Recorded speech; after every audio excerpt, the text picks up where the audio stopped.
Hey, it's Friday, July 9, and I really like this stuff. Rust-Oleum undercoating. Is there a number on this can? I buy it at the auto parts store. 248657, rubberized undercoating. It does a good job. Now I just applied it underneath here because I noticed that there were some areas when I videoed the other day. I was playing back my video and it looked kind of not so good, and it looks much better now, and I think that'll do us a good job.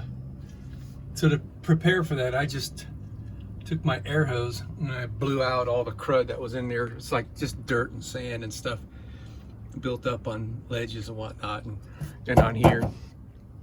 So now we're gonna put this thing back together. And when I took it apart, I realized that this ground cable was not connected to anything. I'm gonna chase this through to the other end and see where it goes and see if it is actually still connected to something, and make sure we get it connected this time if I need to. Wow, am I sure glad I videoed this stuff. So I didn't take note of which one of these wires goes where when I took it apart. And they're not all the same amperage. These are 225s, this is a 150, and that's a 250. I don't know where these things go and what they do, but I wanted to make sure I got them back on the same terminals for the same amperage fuse. And so I played back from a few days ago when I was taking this apart, and I was able to get a glimpse that these two with the 90s were in the middle, and these two here are tied together on the same loom, so they kind of have to go together there. That left this one, the last one to go, and that gets the 250 ampere. And I actually started hooking this thing up wrong. I put this one on the end because it looked like it needed to go that way. I don't know. And anyway, so we got it straight now. But I wanted to share with you, this thing needs to be a little bit doctored up now. I got to cut a little bit off of here. Originally this was coming out the front, but I like that better.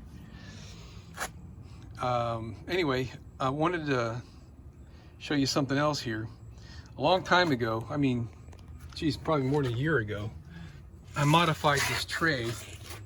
I removed this pin from the other side, and I drilled it out to be 5/8, and this goes in there, and that allows me to lock the tray into place when it's closed. But you could still get the batteries out through this space from there to there. It would just be difficult. And what I wanted to do was weld a piece of metal from here up and over so that you would not be able to do that. And I just never got around to doing it. But today, because of all this that I'm doing here, it occurred to me how I could make this thing be theft proof, or more theft resistant anyway.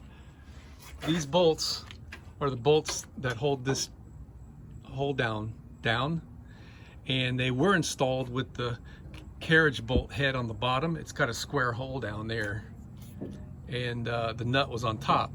So what I did today, and now I just kind of reminded myself, I gotta snug these up a little bit more, just a little bit on the loose side.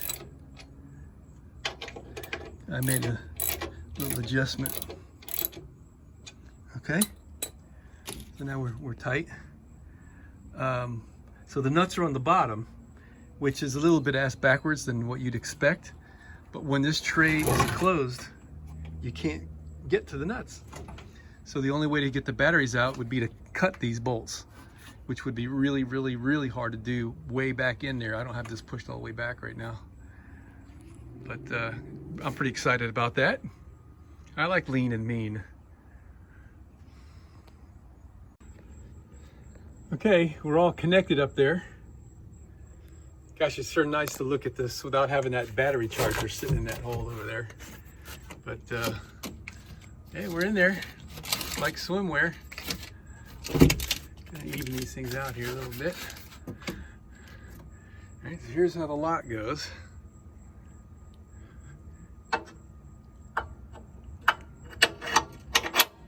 Just like that.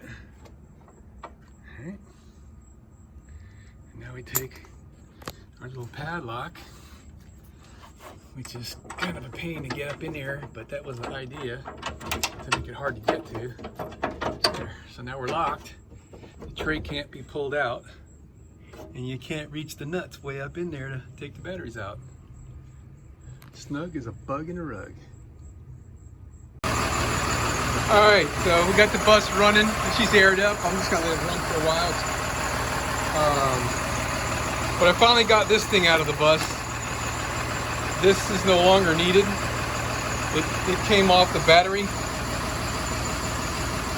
That junction up there, or actually one of the positive battery studs, I guess. Yeah, it was off the battery stud, and it fed extra fuses. There were 2 of them, I think, that were used, and I'm pretty sure they were hooked up to the 2 air conditioners. The condenser units have a high amperage deal for running the fans and all that. And there was also a compartment right where that aluminum compartment is that had a bunch of relays and whatnot, and I believe that's what powered those, but all that's been done different, and we don't need it anymore, so I removed it. Kind of leaned out underneath there, got rid of some clutter.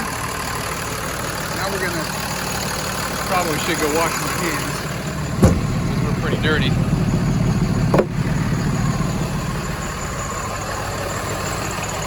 I'm gonna go check out my seat. I gotta go wash my hands.